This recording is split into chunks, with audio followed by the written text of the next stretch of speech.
इस प्रज्ञा सीखे चैनल में आप सभी बहनों और भाइयों का स्वागत, वंदन और अभिनंदन है।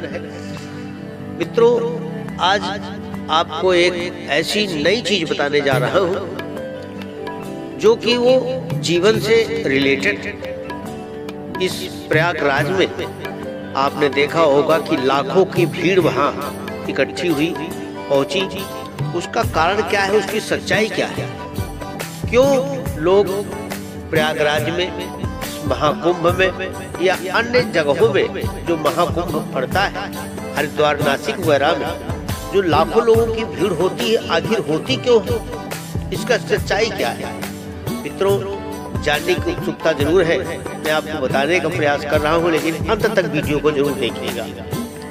उसकी सच्चाई क्या है। एक बार क्या हुआ, इसी तरह से महाकुंभ पड़ा तो भगवान शंकर और पार्वती विमान से यात्रा कर रहे थे, चले जा रहे थे, तो देखा पार्वती जी ने कि इतनी अधिक भीड़, लाखों की संख्या, करोड़ों की संख्या हो रही है, बीच में जगह भी नहीं मिल रही है एक तिल डालने भर।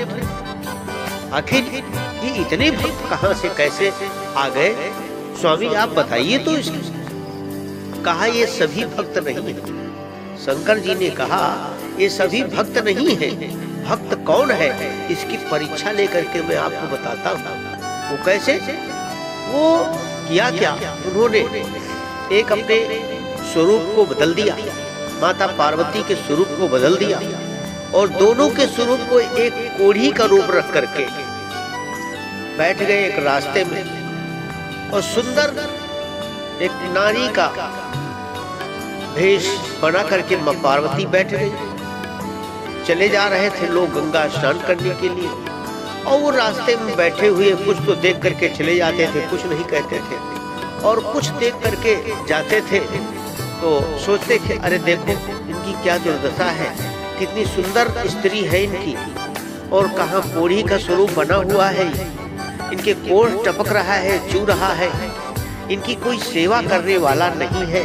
और देखिए इस देवी का कितना बड़ा त्याग है, इस पत्नी का कितना बड़ा त्याग है जो ऐसे पति की सेवा कर रही है। चले जाते लेकिन कुछ नहीं कहते। उसमें से एक ऐसे चलते चलते एक ऐसा व्यक्ति आ गया, भक्त भगवान का, गंगा माता का, जिसने हाथ जोड़ करके प्रार्थना की, धन्य है देवी, आपका इतना बड़ा सौभाग्य है जो ऐसे पति की आप सेवा कर रहे हैं। इस कोढ़ के टपकते हुए इन अंगों को आप सहला रही हैं, मलहम पट्टी कर रही हैं, लेकर के अपने पेट के पालन के लिए भगवान से याचना कर रही हैं, लोगों से याचना कर रही हैं।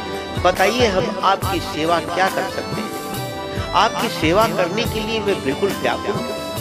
मैं आपको धन चाहिए, पैसा चाहिए, या खाना पीना, वस्त्र इत्यादि क्या चाहिए, आप चलिए हमारे यहाँ, इनको लेकर के चलिए, मैं इनको लेकर के चलता हूँ अपने घर, और इनकी सेवा वहाँ मैं करूँगा।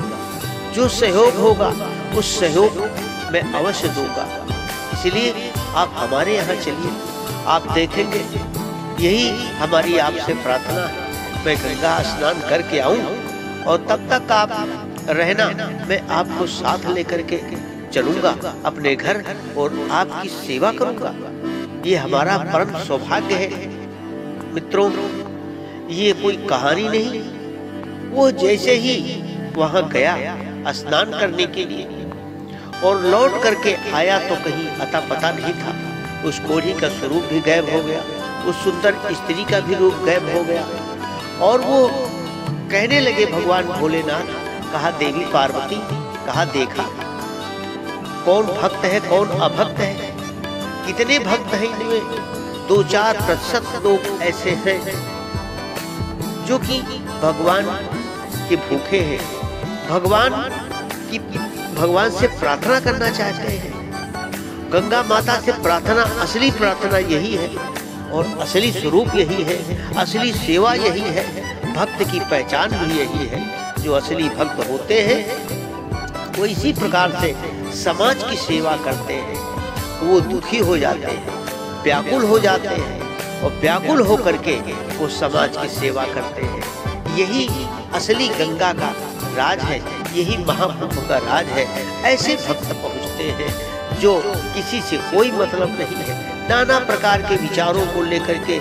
आपने देखा होगा इस प्रयागराज में एक से एक लोग रहे जो न मालूम कितने गलत काम कर रहे थे, चोर उचक्के भी थे, बेईमान भी थे, सब हर तरह के लोगों को आपने देखा, दर्शन किया। लेकिन असली भक्त कौन है? जो दुखियों की, जो गरीबों की जो मदद करता है, सेवा करता है, अपने तन मन धन से एक अंश निकाल करके और उसके लिए निकाल करके समाज में अर्पित कर देता है, लगा देता है। यही असली पहचान है उस महाकुंभ के भक्तों की। धन्य